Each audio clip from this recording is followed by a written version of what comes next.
வணக்கம். இன்னைக்கு forex மார்க்கெட்டோடைய weekly forecast பார்க்கலாம். இந்த வீடியோக்குள்ள போறதுக்கு முன்னாடி இந்த தளத்தை சப்ஸ்கிரைப் பண்ணாம இருந்தீங்கன்னா சப்ஸ்கிரைப் பண்ணிங்க. கூடவே பெல் ஐக்கானை கிளிக் பண்ணிங்க. அப்பதான் நாங்கள் வீடியோஸ் போட்டோன்னே நோட்டிஃபிகேஷன் வரும்.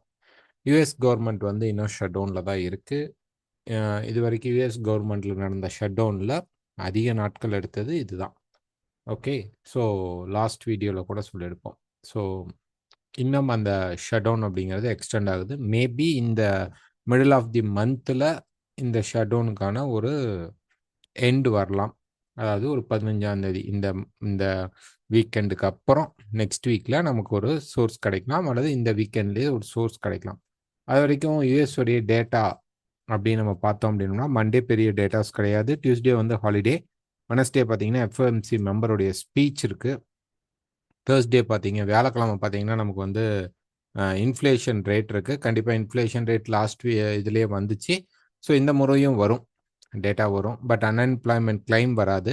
பிபிஐ வரல போன தடவையும், ரீட்டைல் சேல்ஸும் வரல. அதனால் இந்த முறை அதெல்லாம் வராது உங்களுக்கு டேட்டாஸ்னு பார்த்தோம்னா வியாழக்கிழமை அன்னைக்கு நமக்கு இன்ஃப்ளேஷன் ரேட் இருக்குது. அது வந்து பெரிய லெவலில் அதுக்கு வந்து சக்ஸஸ்ஃபுல்லாக கிடைக்காது.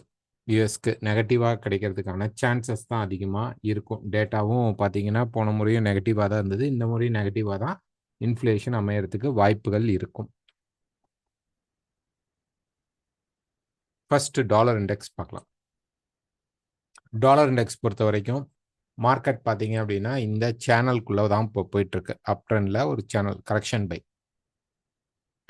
இந்த மார்க்கெட் பார்த்தீங்க அப்படின்னா இந்த ரெசிஸ்டன்ஸ் மேலே இருக்கக்கூடிய 100.3 அப்படிங்கிற அந்த பாயிண்ட்டை மார்க்கெட் டச் பண்ணோடனே மார்க்கெட் கீழே ஃபால் ஆகிட்டு இருக்கு. கண்டிப்பாக இந்த சேனலை பிரேக் பண்ணும்போது மார்க்கெட் ஃபால் ஆகிறதுக்கு வாய்ப்பு இருக்குது.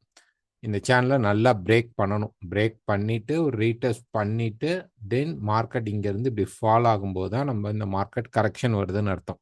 வெறும் பிரேக் மட்டும் பண்ணாலும் டக்குன்னு மேலே போகிறதுக்கான பாசிபிள் இருக்கும். ரீடெஸ்ட் பண்ணி ஓகே, ரீடெஸ்ட் கரெக்டாக வந்து இப்படி வந்துட்டு 99.5 அந்த லெவல் மார்க்கெட் திருப்பி ரீடெஸ்ட் பண்ணி இங்கேருந்து திரும்பினால்தான் நமக்கு வந்து செல் சைடு அப்படிங்கிறது கண்டிப்பாக கிடைக்கும். ஏன்னா இந்த மார்க்கெட் பியூரா சப்போர்ட் ரெசிஸ்டன்ஸில் பேஸ் பண்ணி போயிட்டுருக்கு. இப்போ சப்போர்ட் ரெசிஸ்டன்ஸ் அப்படிங்கும்போது நான் இந்த இடத்துல உங்களுக்கு வரைஞ்சி காட்டுறேன். ஸோ நீங்கள் அதை பார்க்கலாம். இந்த மார்க்கெட்டை இப்படி பார்க்கும்போது ஏறிட்டு இருந்த மார்க்கெட் என்ன மாதிரி ஃபார்மேஷனில் வந்திருக்கு அப்படின்னு நம்ம பார்த்தோம்னா ப்ரைஸ் பார்த்தீங்கன்னா ப்ரீவியஸாக இருக்கக்கூடிய ரெசிஸ்டன்ஸை ஆல்மோஸ்ட் மார்க்கெட் சப்போர்ட் எடுத்து தான் வந்துருக்கு. ட்ரெண்டிங் ஃபேஸ் ஆல்ரெடி இந்த சப்போர்ட் இங்கே சப்போர்ட் எடுத்துருச்சு. தென் பார்த்தீங்க அப்படின்னா இந்த ரெசிஸ்டன்ஸை மார்க்கெட் சப்போர்ட் எடுத்து ட்ரெண்டிங் ஃபேஸில் மார்க்கெட் போயிட்டுருக்கு. ஓகேங்களா? ஸோ இது வந்து கேப் டவுன். ஓகே, ஸோ அதனால் நம்ம கன்ஃபியூஸ் பண்ண வேணாம். ஸோ இந்த இடத்துல இப்போ மார்க்கெட் சப்போர்ட் இருக்குது. ஸோ இங்கே இப்படி வரும்பொழுது இன்னும் கொஞ்சம் கீழே வந்து சப்போர்ட் எடுத்தாலுமே இந்த மார்க்கெட் பியூரா வந்து இந்த கரெக்ஷன் பையில் அப் சைடில் மார்க்கெட் போயிட்டுருக்கு. ஸோ அப்போ வந்து இதே இடத்துல ப்ரைஸ் என்ன பண்ணணும்? அப்போ வந்து மார்க்கெட் வந்து ஒரு நல்ல ட்ராப் நமக்கு இப்போ கொடுக்குது. ப்ரைஸ் வந்து இப்படி கீழே ட்ராப் பண்ணுது. ட்ராப் பண்ணும்போது இந்த இடத்துல இருக்கக்கூடிய சேம் சப்போர்ட் லெவல்லையே மார்க்கெட் வந்து என்ன பண்ணுன்னா வந்து ரெசிஸ்டன்ஸ் ஆக்கி இப்போ இந்த சப்போர்ட் லெவலை ரெசிஸ்டன்ஸாக மாற்றும் பொழுது நமக்கு வந்து மார்க்கெட் இந்த கரெக்ஷன் பையை முடிச்சிருச்சு. இனி மார்க்கெட் செல் ஆக போகுதுங்கிறத நம்ம தெரிஞ்சுக்கலாம். அப்கமிங்கில் இது நடக்கணும். நடந்தால்தான் நம்ம வந்து டாலர் இண்டெக்ஸில் செல் எதிர்பார்க்கலாம். இப்போ நம்ம ரெசிஸ்டன்ஸ் லெவலில் தான் இருக்கிறோம். ஒரு எடுத்துக்கிட்டிங்கன்னா கூட அந்த சேனல் தான் மார்க்கெட்டில் போயிட்டுருக்கு. ட்ரெண்டிங் ஃபேஸாக போயிட்டுருக்கு. இப்போ ப்ரீவியஸ் ரெசிஸ்டன்ஸ்ட்டை மார்க்கெட் ஹோல்ட் ஆகி நிற்கிது. யூஎஸ்டியை பொறுத்த வரைக்கும் சேம் அதே தான். நீங்கள் வந்து டாலர் இண்டெக்ஸில் என்ன பார்த்தீங்களோ அதே தான். ப்ரைஸ் வந்து இப்போ ப்ரீவியஸாக இருக்கக்கூடிய சப்போர்ட் லெவலுக்கு மார்க்கெட் ரெசிஸ்டன்ஸ் எடுத்து நின்றுட்டுருக்கு. இந்த சேனலும் பிரேக் ஆகணும். இதே இடத்துல மார்க்கெட் திருப்பி சப்போர்ட் எடுத்தால்தான் நமக்கு வந்து மார்க்கெட் பை ஆகும். இப்போ ஏன் அது நடக்கணும் அப்படின்னா மார்க்கெட் இங்கே வந்து ஒரு பர்ஃபெக்டான டிமாண்ட் ஜோனில் ப்ரைஸ் நிற்குது. அதனால இங்கே பிரேக் ஆச்சுன்னா நம்ம பை போகலாம். இந்த லெவல் மார்க்கெட் உடைச்சிட்டான். மார்க்கெட் வந்து பியூரா இந்த லோவை பிரேக் பண்ணிட்டால்தான் நம்ம வந்து ஹெவியான செல்லிங் ஒரு கரெக்ஷன் செல்குள்ளே ஹெவியாக போகிறோம்னு அர்த்தம். பட் அது நடக்காது. இது லைட்டாக அப்படி உடைத்தாலும் நமக்கு இங்கேருந்து மார்க்கெட் பை ஆகிறதுக்கான பாசிபிள்ஸ் தான் தெரியுது. So any buy setup focus on buy, sell செட்டப்பை முடிந்த அளவு ஒமிட் பண்ணிக்கோங்க.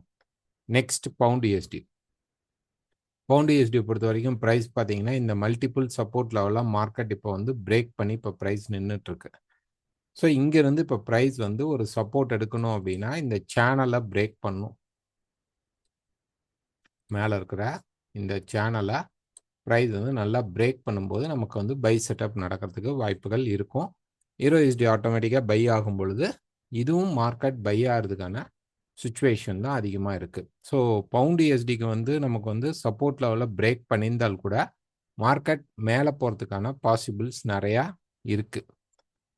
Next Australia USD. Australia USD தொடர்ந்து இந்த சப்போர்ட் லெவலில் ப்ரைஸ் வந்து வேலை செஞ்சுட்டு தான் இருக்குது.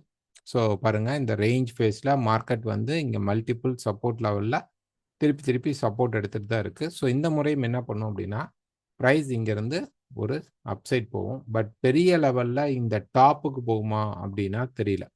பட் மார்க்கெட்டில் இங்கே ஒரு கரெக்ஷன் பை அப்படிங்கிறது இருக்குது ஆஸ்திரேலியா யூஎஸ்டியில். New Zealand USD. நியூசிலாந்து யூஎஸ்டியை பொறுத்த வரைக்கும் அந்த டவுன் சைட் ட்ரெண்ட் தான் போயிட்டுருக்கு. இப்போ ஒரு 4 ஹவர் எடுத்துக்கிட்டோம் அப்படின்னோம்னா மார்க்கெட் வந்து இந்த சேனலை அப்படி உடைக்கணும்.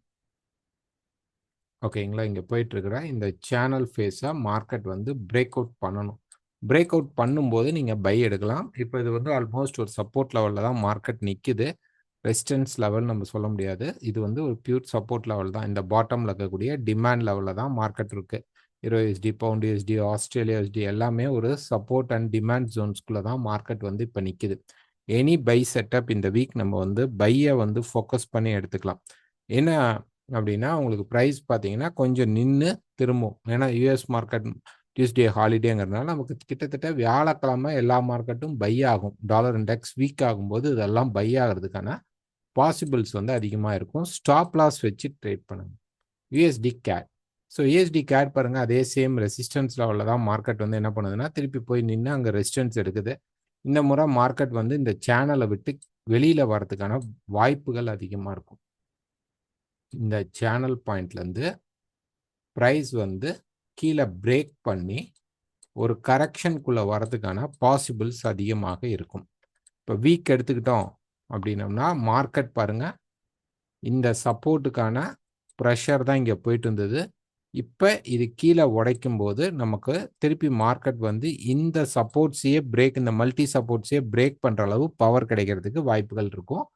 ஸோ இங்கே வந்து நம்ம செல் செட்டப் ஏதாவது கிடைத்தால் நம்ம செல் பண்ணலாம்.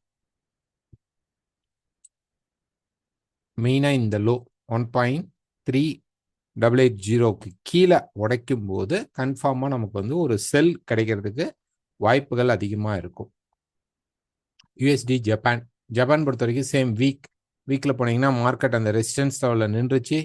ப்ரைஸ் வந்து எப்போ வந்து நமக்கு கிட்டத்தட்ட அந்த 151க்கு கீழே நல்லா உடைக்குதோ ப்ரைஸ் வந்து கீழே வரும், இந்த சப்போர்ட் லெவலுக்கு வரும். அதுக்கப்புறம் இந்த சப்போர்ட்டும் பிரேக் ஆகிறதுக்கான பாசிபிள்ஸ் வந்து அதிகமாக இருக்கும். ஸோ இங்கே வந்து இப்போ நமக்கு வந்து 151 உடைக்காமல் நம்ம வந்து இந்த இடத்துல செல் போக முடியாது. ஒரு 4 ஹவர் அந்த மாதிரி ஃப்ரேம்ஸ்லாம் போய் பார்த்தீங்க அப்படின்னா இந்த இடத்துல இப்போ வந்து அந்த சேனலை விட்டு ப்ரைஸ் வந்து வெளியில் வந்துருச்சு. ஓகே, ஸோ இங்கேருந்து ப்ரைஸ் வெளியில் வந்தாலும் பெருசாக பிரேக் அப்படிங்கிறது இல்லை. நல்லா கவனிச்சு பார்த்தீங்கன்னா தெரியும், மார்க்கெட் வந்து இங்கே பிரேக் ஆனது இந்த லோவையும் பெருசாக பிரேக் பண்ணி போல ஒரு சப்போர்ட் லெவல்லே தான் மார்க்கெட் இதெல்லாம் நிறுத்திட்டு இருக்கு. ஸோ அதனால டக்குன்னு ஒரு வேளை இங்கே மேலே கிராஸ் பண்ணாலும் இது பெருசாக ட்ரெண்டிங் ஆகாமல் திருப்பி ப்ரைஸ் வந்து கீழே பிரேக் தான் ஆகும். ஸோ ஒரு 151க்கு கீழே நமக்கு வந்து ஸ்ட்ராங்காக பிரேக் பண்ணினால் நம்ம வந்து ஆல்மோஸ்ட் இந்த மார்க்கெட்டில் வந்து கொஞ்சம் ஸ்ட்ராங் செல் எடுக்கலாம். ஏன்னா வீக் ஃபார்மேஷனில் நமக்கு வந்து அந்த ரெசிஸ்டன்ஸை அப்போ தான் அது மார்க்கெட் கன்ஃபார்ம் பண்ணும். Next USD chef. USD chef பொறுத்த வரைக்கும் பார்த்தீங்க அப்படின்னா மார்க்கெட் வந்து அந்த ரேஞ்ச் ஃபேஸ்க்குள்ளே ப்ரைஸ் நிற்குது. ஓகேங்களா, என்னதை விட்டு வெளியில் போல பக்காவான ஒரு சைடுவே மார்க்கெட்டு. ஸோ இப்போ வந்து நம்ம ரெசிஸ்டன்ஸ் ஃபேஸில் இருக்கிறனால ஷார்ட் செல் கிடச்சிச்சின்னா நீங்கள் எடுத்துக்கோங்க. செல் செட்டப் ஏதாவது இருந்தால் போங்க. பை செட்டப் அப்படிங்கிறது இந்த மார்க்கெட்டில் வேணாம். Next gold. ஸோ கோல்டு பொறுத்த வரைக்கும் ஒரு டே ஸ்ட்ரக்சர் எடுத்துக்கிட்டோம் அப்படின்னா இதோட நிறைய பேஸ் லெவல்ஸ் இருக்குது. அதெல்லாம் தான் இங்கே நம்ம மார்க் பண்ணிக்கிறோம். ஸோ இது எல்லாமே நமக்கு வந்து ஒரு பேஸ் லெவல். ஒருவேளை ப்ரைஸ் இங்கேருந்து கீழே வந்தால் நெக்ஸ்ட் பேஸ் லெவலில் நமக்கு 3800 அப்படிங்கிற லெவலில் வந்து மார்க்கெட் நின்றுக்கும், பெருசாக கீழே இறங்காது. ஸோ கோல்டை பொறுத்த வரைக்கும் மார்க்கெட் பர்ஃபெக்டான ரேஞ்சில் தான் என்ன இருக்குது.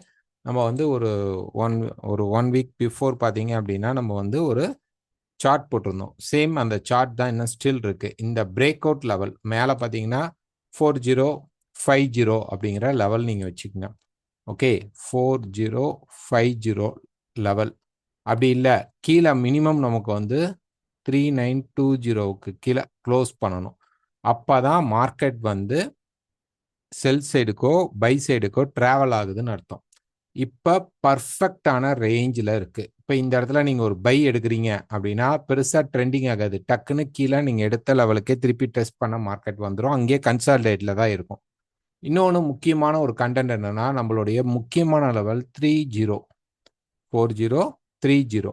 ஸோ நீங்கள் நல்லா கவனிச்சு பார்த்தீங்கன்னா இந்த 4030 லெவலை மார்க்கெட் வந்து திருப்பியும் நமக்கு ஃப்ரைடே என்ன பண்ணுச்சு அப்படின்னா போய் டெஸ்ட் பண்ணிட்டு தான் கீழே இறங்கியிருக்கு. ஸோ இது வந்து பர்ஃபெக்டான ரெசிஸ்டன்ஸ். இது பிரேக் அவுட் லெவலாக நம்ம எடுத்துக்கிட்டோம்னா கூட, ஏன்னா அது வந்து ஸ்விங் ஹை அப்படிங்கிற ஒரே காரணத்துக்காக நம்ம வந்து 4050 வந்து பிரேக் அவுட் லெவலாக நம்ம எடுத்துக்கிட்டா கூட ரொம்ப ரொம்ப பர்ஃபெக்டான ரெசிஸ்டன்ஸ் லெவலாக நமக்கு எது இருக்கும் அப்படின்னு பார்த்தீங்கன்னா இந்த 4030 தான். ஸோ 4030வை தாண்டுமா அப்படின்னு நம்ம எதிர்பார்க்கும் பட்சத்தில் மார்க்கெட் என்ன பண்ணுச்சு அப்படின்னு பார்த்தீங்க அப்படின்னா திருப்பி ஃப்ரைடே வந்து மார்க்கெட் கரெக்டாக போய் அந்த லெவலை டச் பண்ணிட்டு ப்ரைஸ் வந்து கீழே வந்துடுச்சு.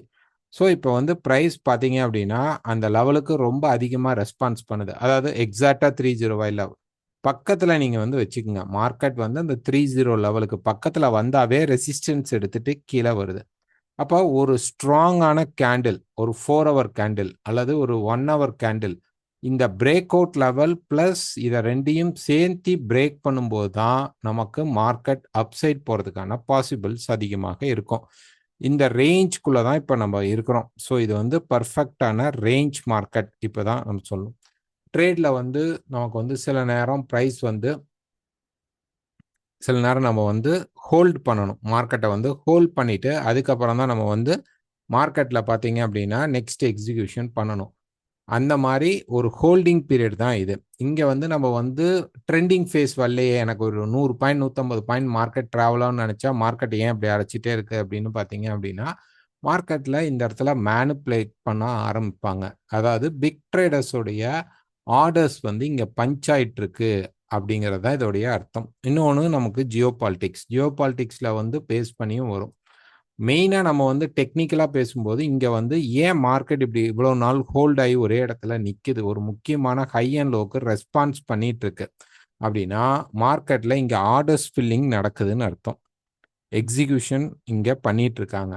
ஸோ கண்டிப்பாக இந்த மார்க்கெட் கீழேயோ அல்லது மேலேயோ போகும். இப்போ வந்து நம்ம வந்து எதிர்பார்க்கறது என்ன அப்படின்னு பார்த்தீங்கன்னா ஒரு 4 ஹவர் சார்ட் காமனாக நம்ம வந்து ஒரு 4 ஹவர் சார்ட் எடுத்துக்கலாம். ஸோ ஒரு 4 ஹவர் சார்ட்லேருந்து பார்த்தீங்க அப்படின்னா ப்ரைஸ் வந்து நமக்கு கிட்டத்தட்ட இங்கேருந்து ப்ரைஸ் வந்து மேலே வந்து எக்ஸிக்யூட் ஆகுது. இன்னும் டேயில் பார்த்தீங்கன்னா உங்களுக்கு மார்க்கிங் காட்ட முடியும் இந்த இடம். ஸோ இந்த இடத்துல இருந்து ப்ரைஸ் வந்து என்ன பண்ணுது அப்படின்னா இந்த இடத்துல இருந்து ப்ரைஸ் வந்து இப்படி மேலே போயிடுது. ஓகே, இது வந்து ஆகஸ்ட் 21 ஃபெட்டோட இன்ட்ரெஸ்ட் ரேட் குறைப்போம் அப்படின்னு மார்க்கெட் சொல்லும் பொழுது இங்கேருந்து மேலே போக ஆரம்பிச்சிச்சு. ஸோ இந்த ப்ரைஸ் பார்த்தீங்க அப்படின்னா இது வந்து ஒரு பெரிய இம்பல்சிவ் வேவாக நமக்கு நடந்துருச்சு. ரைட்டுங்களா? இங்கேருந்து ஒரு பெரிய இம்பல்சிவ் நடந்தது இல்லை, ஆனால் கரெக்ஷன் ஸ்ட்ரக்சர் தான் இது.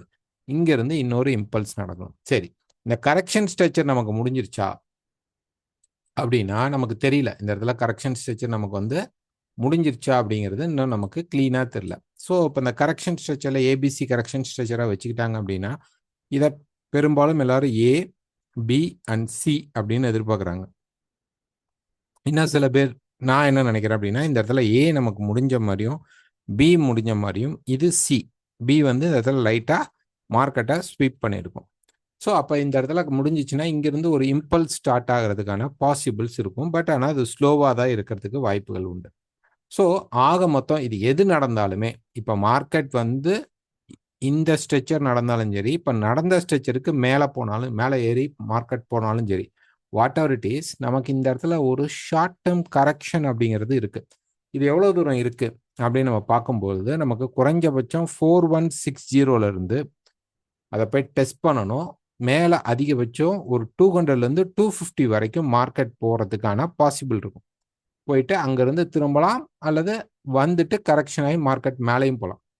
ஸோ இங்கேருந்து ஒரு ஒரு சின்ன ஃப்ளோ, அதுக்கப்புறம் ட்ராப் ஆர் ரைஸ் அப்படிங்கிறது நம்ம அங்கே தான் போய் பார்க்க முடியும். ஸோ இப்போ இந்த ரேஞ்ச் நடக்கிறனால இங்கேருந்து ப்ரைஸ் மேலே உடைச்ச உடனே நமக்கு ஒரு கரெக்ஷன் வந்து ஒரு மூவ் கொடுக்கும். அது வந்து இந்த 200லேருந்து 250க்குள்ளே கிடைக்கும். இங்கே தான் நம்ம டிசைட் பண்ண முடியும் இது வந்து அப்சைட் ரேலி கொடுக்க போதா இல்லை டவுன் சைட் கிடைக்க போதா அப்படின்ட்டு. மேக்சிமம் இது அப்சைடு போகிறதுக்கான பாசிபிள் இருக்குது இப்போ வரைக்கும். இதுதான் நம்ம ஸ்ட்ரக்சராக எடுத்துக்கிறோம். ஸோ அதனால ஒரு இம்பல்ஸ் மூவ் ஸ்டார்ட் ஆகிறதுக்கான வாய்ப்புகள் இருக்கும்.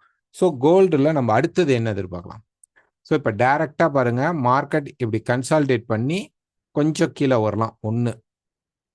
லைட்டாக கன்சால்டேட் பண்ணி கீழே வந்துட்டு மேலே பிரேக் பண்ணலாம், அல்லது டைரெக்டாகவே மார்க்கெட் பிரேக் பண்ணணும்னா பண்ணலாம். இது நடந்ததுக்கப்புறம் மார்க்கெட் வந்து என்ன பண்ணும், இங்கேருந்து ப்ரைஸ் வந்து மேலே அந்த 160 லெவலுக்கு போயிட்டு அல்லது 200 லெவல் இந்த கேப்பில் டச் பண்ணிவிட்டு ஒரு ஷார்ட் டேர்ம் கரெக்ஷன் வரும். அது இங்கே இருக்கக்கூடிய இந்த சப்போர்ட் லெவல்ஸை உடைக்காமல் ஒரு சப்போர்ட் எடுத்தால் நம்ம இம்பல்சிவ் பிடிக்கலாம். இந்த மார்க்கெட் மேலே போகிறதுக்கான பாசிபிள் இருக்கும். இதுதான் கோல்டில் நம்ம எதிர்பார்க்குற வியூ. ஸோ இந்த ரேஞ்சை விட்டு வெளியில் போகிற வரைக்கும் நம்ம என்ன பண்ணணும் அப்படின்னா, கொஞ்சம் அமைதியாக இருந்தால் தான் நம்ம வந்து அடுத்த லெவல்ஸை மார்க்கெட்டில் பெரிய லெவலில் பிடிக்க முடியும். ஸோ ஏன்னா இங்கே மார்க்கெட்டே மூவ் ஆகாத போது, ஸோ ஒரு இன்ஸ்டிடியூஷன் வந்து நெக்ஸ்ட் ஒரு பெரிய புல் ரேலி, இப்போ வந்து நம்ம வந்து ஒரு டேல வந்து இங்கே இருந்தால் ஒரு புல் ரேலி ஸ்டார்ட் ஆச்சு, கரெக்டுங்களா? இந்த இடம் நான் மார்க்கிங் இங்கே தான் நமக்கு வந்து என்ன ஆச்சு, ஆகஸ்ட் 21 இங்கேருந்து ஒரு புல் ரேலி ஸ்டார்ட் ஆச்சு. அதுக்கு முன்னாடி பாருங்க, மார்க்கெட் வந்து ஒரு சைட்வே ரேஞ்ச் ரெடி பண்ணும். ஏன்னா இந்த இடத்துல ஆர்டர் ஃபில் பண்ணுவாங்க. அதே மாதிரி ஒரு ஃபில்லிங் ஆப்ஷன் தான் இந்த இடம். ஓகே, இங்கேருந்து மார்க்கெட் மேலே போகலாம். ஒருவேளை டக்குன்னு மார்க்கெட் கீழே ஃபால் ஆனால் கூட 3800ல் திருப்பி சப்போர்ட் எடுத்து மார்க்கெட் மேலே இந்த ரேலியை ஸ்டார்ட் பண்ணுறதுக்கான வாய்ப்பு இருக்கும். ஸோ 90% நமக்கு என்ன அப்படின்னா, இங்கேருந்து ஹாஃப் அவே மூவ் அப்படிங்கிறது ஃபர்ஸ்ட் ஒன்று கன்ஃபார்ம். நெக்ஸ்ட்டு இங்கேருந்து இப்படி நடக்க போதா, இது 1. இல்லை இங்கேருந்து இப்படி கீழே வரப்போதா அந்த அடுத்த நெக்ஸ்ட் லெவலுக்கு, இது 2. ஸோ இப்போ நம்ம என்ன பண்ண போகிறோம்னா, இங்கேருந்து மேலே போகிற இந்த லெவலை பிடிக்கிறது தான் நம்ம ட்ரை பண்ணணுமே தவிர, அது அந்த ஸ்பாட்டில் போய் திரும்பும்போது நம்ம பார்த்துக்கலாம். மறக்காமல் இந்த வீடியோ பார்க்கும்பொழுது உங்களுக்கு பிடிச்சிருந்தால் லைக் பண்ணுங்கள், ஷேர் பண்ணுங்கள், கமெண்ட் பண்ணுங்கள். எங்கள் டெலகிராம் சேனலில் ஜாயின் பண்ணிக்கோங்க. இந்த வீக் கண்டிப்பாக நமக்கு லைவ் இருக்கும். போன வீக் நம்ம டெக்னிக்கல் நெட் இஷ்யூ இது மாதிரி நிறைய இஷ்யூஸ் இருந்தனால ஆஃபீஸில் நம்ம வந்து லைவ் நடத்த முடியாமல் போயிடுச்சு. இந்த முறை கண்டிப்பாக நம்ம நடத்துவோம். Okay, so stop loss must. Stop loss இல்லாமையும் ட்ரேட் தயவு செஞ்சு எக்ஸிக்யூஷன் பண்ணாதீங்க. இந்த இடத்துல ஒரு கிளியர் வியூ கிடைக்கும் போது நீங்கள் மார்க்கெட்டுக்குள்ளே போகும்போது தான் நீங்கள் நிறையா மார்க்கெட்டில் சப்ஸ்டெயின் ப்ராஃபிட் பண்ண முடியும். நெக்ஸ்ட் பார்த்தீங்க அப்படின்னா சில்வர் பொறுத்த வரைக்கும் மார்க்கெட் வந்து அந்த 5th வேவ் முடிச்சுட்டு அதுவும் கரெக்ஷன் ஸ்ட்ரக்சரில் தான் ப்ரைஸ் இருக்குது. ஸோ என்ன நடக்கும் அப்படின்னா, இங்கேயும் பார்த்தீங்க அப்படின்னா மார்க்கெட் வந்து இந்த 49.5 லெவல் அந்த லெவலை வந்து பிரேக் பண்ணும்போது நமக்கு ஒரு கரெக்ஷன் ஸ்ட்ரக்சர் போயிட்டு ஒரு மார்க்கெட் ட்ராப் ஆகலாம், அல்லது இங்கே சஸ்டெயின் ஆகி நிற்கிறதுக்கு சில்வர் வாய்ப்பு இருக்கும். கோல்டு அளவு பெரிய லெவலில் சில்வர் வந்து ட்ரெண்டிங் ஃபேஸ் வருமானா வாய்ப்பு கம்மி. வரலாம், வரக்கூடாதுலாம் எதுவும் கிடையாது, வரலாம். பட் நமக்கு இந்த பர்டிகுலர் ரெசிஸ்டன்ஸ் லெவல்ல இருந்து பிரேக் அவுட் ஆகும்போது மார்க்கெட் நெக்ஸ்ட் பார்த்தீங்கன்னா இந்த டாப்பருக்குள்ளேயே சுற்றிட்டு இருக்கிறதுக்கு பாசிபிள்ஸ் இருக்கும். அந்த டைம் கோல்டு மேலே போகலாம். ஒருவேளை கோல்டில் நம்ம எதிர்பார்க்குற மாதிரி அது வந்து ஒரு 200 லெவலில் ரெசிஸ்டன்ஸ் எடுத்து கீழே வந்தால் சில்வர் டபுள் டைமில் இறங்கும். கோல்டை விட ரொம்ப ஃபாஸ்ட்டாகவே சில்வர் இறங்கிறதுக்கான பாசிபிள்ஸ் வந்து நிறையா இருக்கும். ஸோ அதனால் வந்து நீங்கள் வந்து சில்வர் ட்ரேட் பண்ணுறவங்க கண்டிப்பாக ஸ்டாப் லாஸ் இல்லாமல் ட்ரேட் பண்ணாதீங்க. பிட்காயின் பொறுத்த வரைக்கும் ஒரு வீக்கில் பார்த்தீங்கன்னா இந்த மார்க்கெட் ரெசிஸ்டன்ஸ் ப்ரைஸ் பார்த்தீங்கன்னா ஆல்மோஸ்ட் 98 லெவலில் இருக்குது. 96 வரைக்கும் கேரண்டியாக மார்க்கெட் இறங்கிறதுக்கான பாசிபிள் இருக்குது. ஸோ அது வந்து ஆல்மோஸ்ட் வந்துருச்சு. என்னென்னா ஒரே ஒரு எதிர்பார்த்திருந்த லெவல் என்னன்னா கொஞ்சம் இப்படி மேலே புஷ் பண்ணிட்டு நெக்ஸ்ட் வீக் கீழே வரும் அப்படின்னு எதிர்பார்த்துச்சு. டேரெக்டாக மார்க்கெட்டை கீழே இறக்கிட்டாங்க. ஸோ இங்கேருந்து என்ன பண்ணும் பிட்காயின் அப்படின்னு பார்த்தீங்கன்னா, கொஞ்சம் மேபி இங்கே ஒரு கன்சால்டேட் நடந்துட்டு மேலே போகலாம். மேலே தான் போகும். ஓகே, ஏன்னா 96 லெவலுக்கு பக்கமாக மார்க்கெட் வரும்போது கண்டிப்பாக சப்போர்ட் எடுக்கிறதுக்கான பாசிபிள் தான் உண்டு. இப்போ பார்த்தீங்கன்னா மார்க்கெட் வந்து இந்த சப்போர்ட் லெவலில் ப்ரைஸ் நிற்குது. இங்கேருந்து என்ன ஆகுனா சும்மா அப்படி லைட்டாக பிரேக் பண்ணால் கூட பை செட்டப். அது இல்லாமல் இது வந்து லாங் டிரைவில் வந்து நமக்கு இருக்கிற சப்போர்ட் லெவல். ஸோ பிட்காயின் இங்கேருந்து என்ன ஆகுனா ஒரு நல்ல ஒரு கன்சால்டேட் மாதிரி எடுத்துட்டு இங்கேருந்து மார்க்கெட் வந்து பூம் ஆகி மேலே போகிறதுக்கான பாசிபிள் தான் உண்டு. ஸோ இந்த சேனலை பிரேக் பண்ணும்போது பை எடுத்துங்க. ஒரு சின்ன ஷார்ட் ஃபால் இருக்கலாமானா இருக்கலாம். அதுக்கப்புறம் மார்க்கெட் பை தான் ஆகும். நெக்ஸ்ட் பார்த்தீங்க அப்படின்னா ஆயில். ஆயில் பொறுத்த வரைக்கும் சேம் வீக்கில் பார்த்தீங்கன்னா இந்த ரெசிஸ்டன்ஸ் செல் சைடில் தான் மார்க்கெட் பெரிய லெவலில் இருக்குது. இப்போ வந்து இந்த சப்போர்ட் லெவல் மல்டியாக இருக்கக்கூடிய இந்த சப்போர்ட் லெவலில் மார்க்கெட் வந்து டெஸ்ட் பண்ணனால ஒரு பை ஷார்ட் டேர்ம் பை நடக்கும். ஸோ பை செட்டப் ட்ரை கிடைச்சா எடுத்துக்கங்க. ஒரு ஷார்ட் டேர்ம் பை தான், நான் லாங் சொல்ல. டக்குன்னு மார்க்கெட் செல்லுக்குள்ளே வந்துட்டாலும் ஒன்றும் பண்ண முடியாது. இந்த இடத்துல நம்ம வந்து ஒரு 4 ஹவரில் ஒரு சேனல் வரைஞ்சிருக்கோம். இந்த சேனல் பிரேக் பண்ணும்போது நீங்கள் ஒரு ஷார்ட் டேர்மாக பை எடுத்துக்கோங்க. இல்லை இந்த சேனல் மேலே பிரேக் ஆகாமல் கீழே பிரேக் ஆகுது, ஆனால் இந்த டிமாண்டை பெருசாக உடைக்காது. 57.5 லெவலாக உடைக்காமல் மார்க்கெட் திருப்பி மேலே போகிறதுக்கு தான் வாய்ப்பு இருக்கும். இந்த இடத்துல மார்க்கெட் வந்து இந்த ரெசிஸ்டன்ஸ் 92.7க்கு மேலே மார்க்கெட் பிரேக் பண்ணும்போது மேலே வந்து நமக்கு 64லேருந்து 65க்குள்ளே மார்க்கெட் போய் ரெசிஸ்டன்ஸ் எடுத்துட்டு அதுக்கப்புறம் அந்த ட்ராப்பை கொடுக்கும். ஸோ இந்த இடத்துல இப்போ வந்து ஒரு ஷார்ட் டேர்ம் கரெக்ஷன் பை நமக்கு இருக்குது. அதுக்கப்புறம் இருக்கும் ஆயில் இன்வென்ட்ரி வந்து இன்னைக்கு புதன்கிழமை கிடையாது. யுஎஸ் மார்க்கெட் செவ்வாய்க்கிழமை ஹாலிடேவாக இருக்கிறதுனால வியாழக்கிழமை தான் ஆயிலுடைய இன்வென்ட்ரி இருக்குது. நெக்ஸ்ட் பார்த்தீங்கன்னா நிஃப்டி. ஸோ நிஃப்டி பொறுத்த வரைக்கும் டேல பார்த்தீங்கன்னா அந்த லைஃப் டைம் கைக்கு பக்கத்தில் போயிட்டு மார்க்கெட் இப்போ கரெக்ட் ஆகிட்டு இருக்கு. இது வந்து ரீடெஸ்ட் பாயிண்ட்டாக நம்ம எடுத்துக்கலாம். இருந்தாலும் இந்த ட்ரெண்ட் லைனை பிரேக் பண்ணிட்டான்.